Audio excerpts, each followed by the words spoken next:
Assalamualaikum warahmatullahi wabarakatuh. Salam sehat, salam sejahtera untuk kita semua. Teman-teman, Australia mencatat kemenangan di grup C atas Cina dengan 3-1 setelah mereka tertinggal dengan 1 gol yang dibuat oleh Z, jadi babak pertama itu. Namun mereka bisa menyamakan di penghujung babak pertama. Ya, ada Miller 3 gol mereka, ada Godwin dan Velupelai yang membuat gol di injury time babak kedua. Ini modal bagus bagi Australia untuk membuat mereka dapat 3 angka. Sekarang mereka masuk ke posisi ketiga, 4 poin dari 3 pertandingan. Indonesia turun ke urutan kelima karena belum bermain melawan Bahrain. Bahrain turun ke posisi keempat, di mana tadinya Indonesia berada di sana karena Bahrain posisi dengan nilai 3, 1 poin di atas Indonesia. Kita masih akan bertarung melawan Bahrain nanti sejam lagi dari sekarang, 23.00, dan ini yang mengharuskan kita bisa menang, harus menang jika ingin mengubah komposisi yang ada di grup C. Kalau kita bisa menang 3 poin, kita akan 5 poin, bisa naik ke posisi ketiga, menggeser Australia yang sementara ada di posisi ketiga. Karena ada di atas itu ada Jepang, kemudian diikuti oleh Arab Saudi. Kalau melihat dari statistik, dari semua aspek, Australia wajar memenangkan pertandingan. Ya, 73% sangat tinggi penguasaan bola mereka berbanding 27% Cina. Mereka bisa melepaskan percobaan menembak 17 kali, 4 diantaranya on target, dan 3 menghasilkan gol. Jadi memang bagus sekali, ya. Sementara Cina hanya 6 kali sepanjang 90 menit plus ada injury time di sana, 6 kali menembak dan 1 on target. Satu-satunya on target adalah Z ketika bisa membuat gol pertama mereka. Selebihnya tidak ada.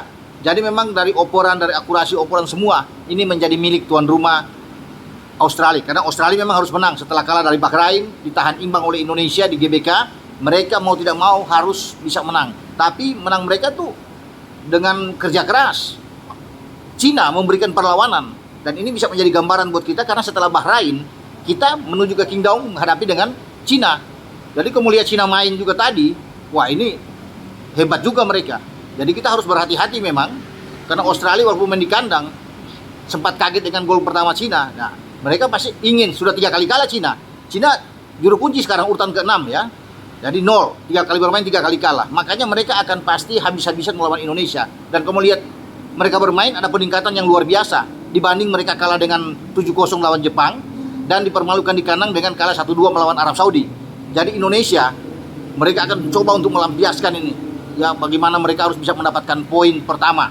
3 poin pertama. Tapi kalau kita bisa menang melawan Bahrain, atau paling tidak ya, yang terburuk kita imbang saja.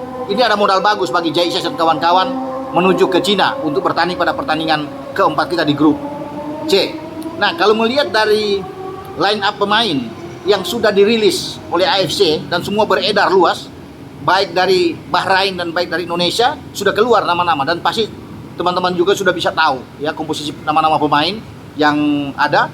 Itu tuan rumah Bahrain dengan starting 11 yang dibuat oleh Dragan Talasic, pelatih mereka.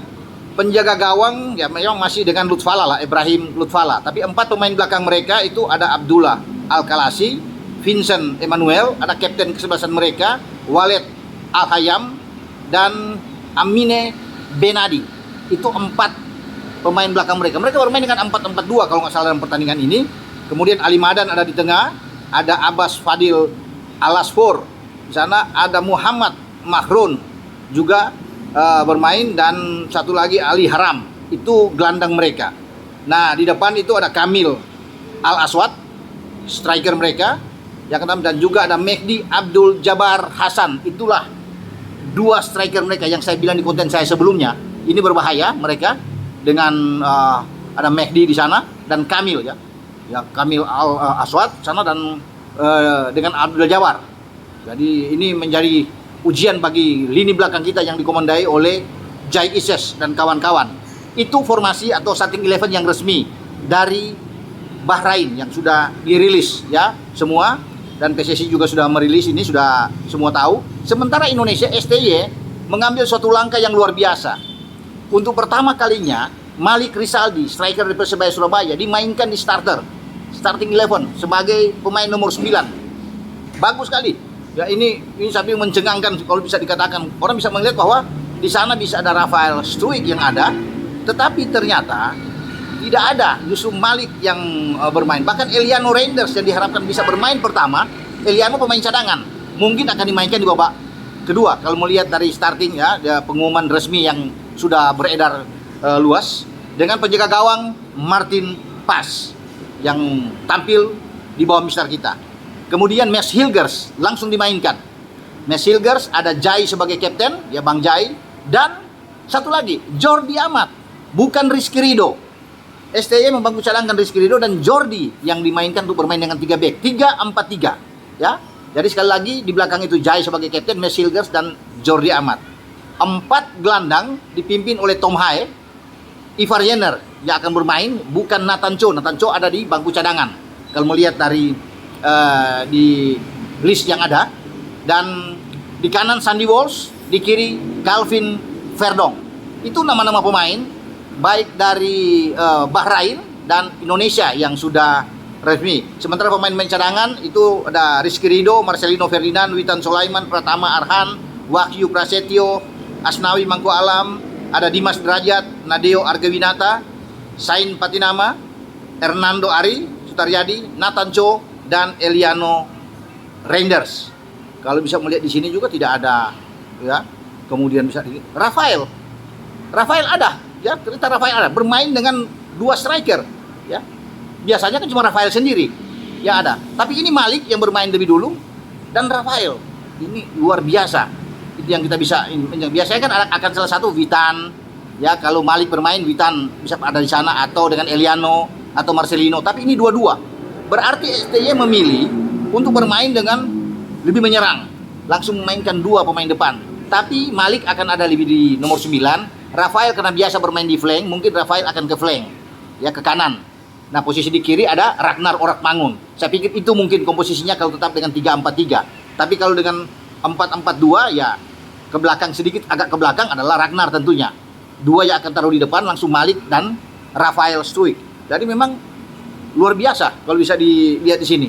Pola yang mengejutkan tentunya bagi Bahrain. Semoga dengan starting 11 seperti ini kita bisa mendapatkan hasil yang bagus. Doa untuk semua ya, bagi pemain-pemain dari masyarakat Indonesia menyertai perjuangan Jai Isyas dan kawan-kawan ya. Apalagi sudah mendengar bahwa Cina kalah, ini pasti akan lebih terlanjut lagi motivasi pemain-pemain kita untuk bisa berbuat yang terbaik. Tapi ingat, Bahrain main di kandang mereka. Tentunya Bahrain ingin memanfaatkan kesempatan ini untuk mendulang poin penuh.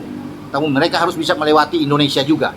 Ya, kita akan tunggu nantinya. Banyak orang yang berpikir bahwa ini Jordi Amat main, ini bahaya, ini banyak bisa membuat blunder. Tapi STY sudah memutuskan Jordi bermain.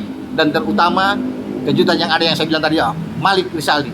Apalagi kalau Malik bisa bikin gol, luar biasa ya. Jadi tantangan buat Malik juga untuk membuktikan kepercayaan yang diberikan oleh Coach Shin terhadap dirinya ketika dia pertama kali masuk dalam starting 11 yang tadinya sulit dibayangkan. Tidak ada yang berpikir bahwa Malik ini masuk langsung di pertama. Kalaupun babak kedua ya bisa terbuka, tapi langsung di pertama. Yang korban adalah Eliano yang belum dimainkan. Mungkin di babak kedua bisa Malik ditarik, Eliano yang masuk. Tapi kalau Malik bermain bagus, bisa aja Rafael yang ditarik, Eliano yang masuk. Semua STY yang lebih tahu, karena dia sebagai pelatih yang bertanggung jawab penuh. Oke, dengan saya Bung Ropan berbicara. Ciao.